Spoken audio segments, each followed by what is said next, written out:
Hello, I'm Eric Duarte, and I'd like to ask you, do you think that Paul Krugman, he doesn't understand the theory of the business cycle? That's why he says a lot of silly things like he does? Or you think that he's just dishonest and paid off by the government and he's paid off to say all this bullshit?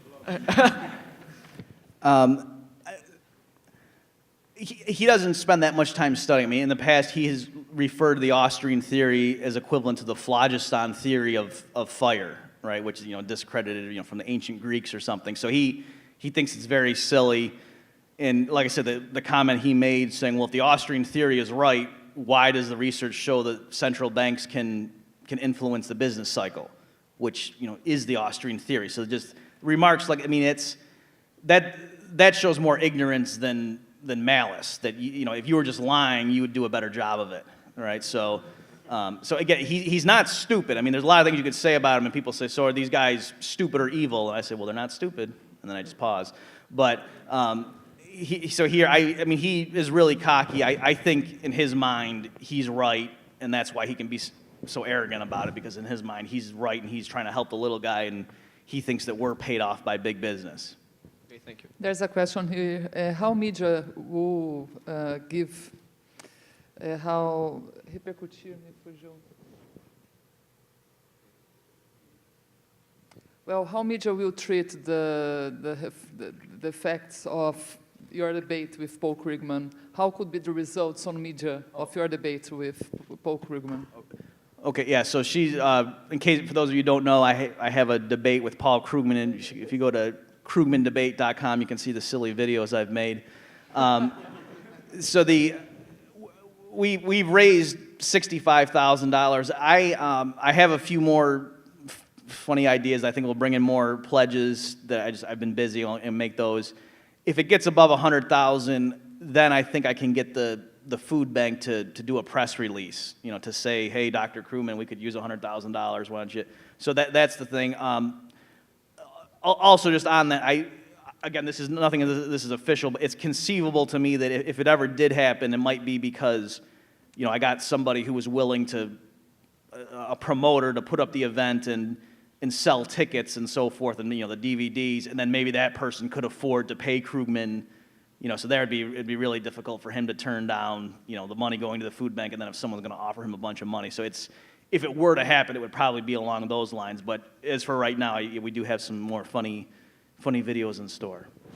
We have another question. The joblessness has getting down recently in the United States. Do you think that you have a new moment again? Yeah, again, it's a tough question. As I think Peter was saying, the Austrians are very reluctant to make specific predictions because we don't want to be wrong. But it certainly seems to me like there is an artificial bubble. So in other words, I think the U.S. economy right now is so bad that this is the boom period, even as bad as it looks. That just shows you how far down the baseline was. So yeah, the uptick in the unemployment, or so the increase in employment figures, I think is not a long-term trend. For sure, I don't think that we're just going to gradually grow out of this and the unemployment is going to recede and we'll just be back to regular times and that the monetary base is going to shrink and nothing will happen. So I don't know when it's going to hit or what's going to happen, but I do think, for example, that the stock market's going to crash. Like if you look at a chart of the U.S. stock market, I'm not saying the Brazilian, but the U.S. stock market, from your perspective, it goes way up in the late 90s, crashes, then up again, then crashes, and now it's like, about halfway retracing that last one. So to me, it's not going to surprise me if it goes up and then crashes, because when it's been rising, it's been because of the QE1 and QE2. So to me, this so-called recovery looks completely artificial, and I think if they stopped all the stimulus, it would all fall out again. And so it's, so yeah, the increase in the employment figures, I think, is a temporary thing. Ali tem uma pergunta. The question is about people and media expect that economists make forecasts. As the economic school can't do this, do you think that this is something that will make that never made the Austrian school something that will be the mainstream because it's not our business to make the forecast. Then we will not be in the newspaper. Well, and again, that's partly what I was doing with this presentation is, I'm of the various people associated with the Mises Institute in the United States, I deal with the empirical data a lot more. And so it's like Peter Schiff, for example. I mean, we all love the fact that you can go, Peter Schiff was right and see him calling the housing bubble and, all those other people looking wrong. And so it's good that he did that, and it gives credibility to the Austrian school, the fact that we were against the Obama stimulus package, and then look what happened. And so these things look good. So, does that mean the Austrians should therefore be building quantitative models and saying we think in third quarter 2013 this is going to happen?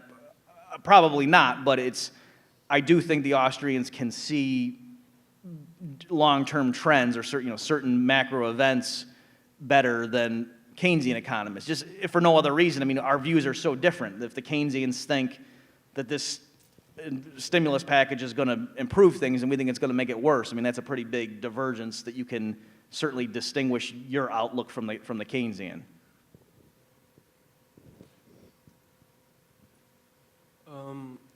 I just want to understand something that you said a little bit better. You said that instead of having after the housing bubble, instead of letting the government have the stimulus, you should let the free market rearrange itself by himself. And how does that work? How does that process work? Well, it would. If the Fed and the federal government hadn't done anything, it would have been really bad for probably 6 months. So housing prices would have come way down. There would have been outright price deflation. That CPI probably would have dropped maybe even 10%.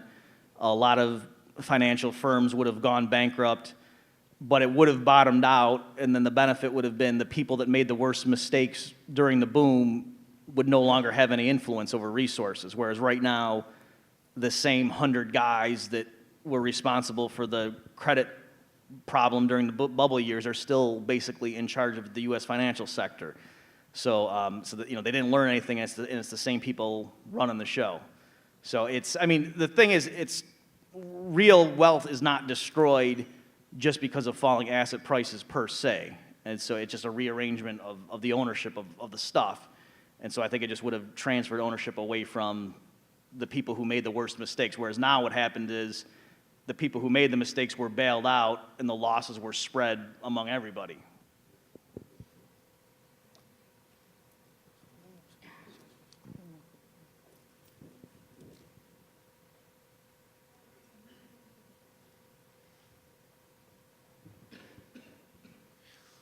Hi. Talking a little bit about the United States crisis that you were talking about, given the fact that we live in a kind of a Keynesian era, and given the fact that the college students are like studying the status quo of the government and everything, if you were the senior advisor to the President Obama during the period of the crisis, what would you tell him to do in the Austrian way for him not to get impeachment after him? Which is how would you implement Austrian measures without having the president being taken away from office? Well, the first thing I would tell him is to resign.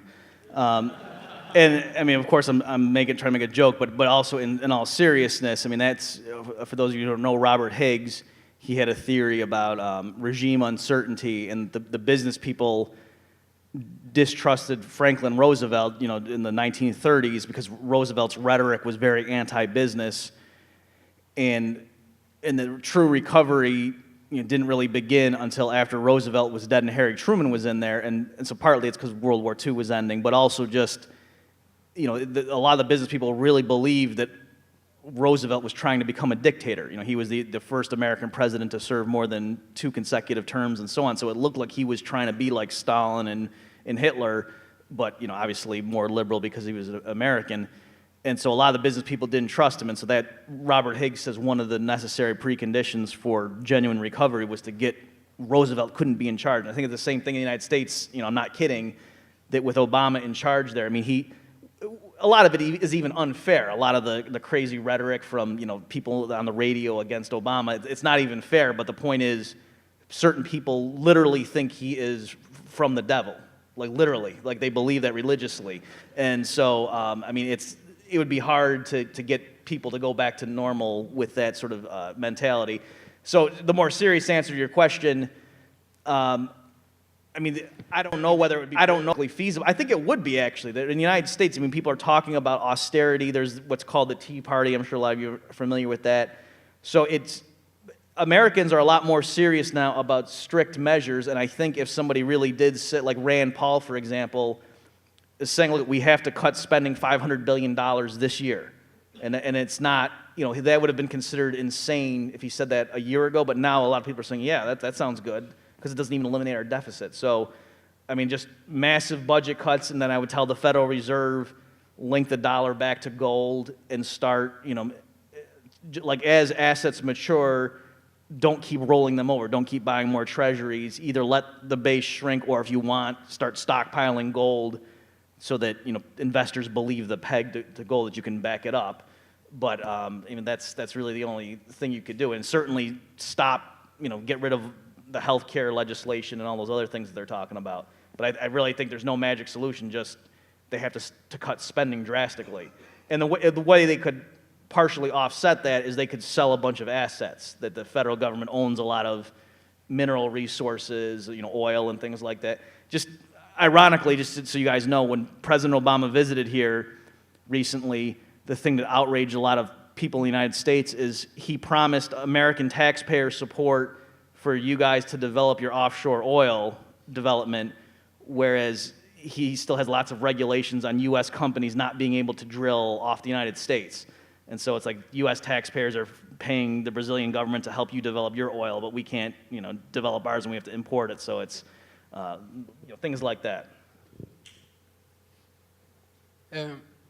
What do you think about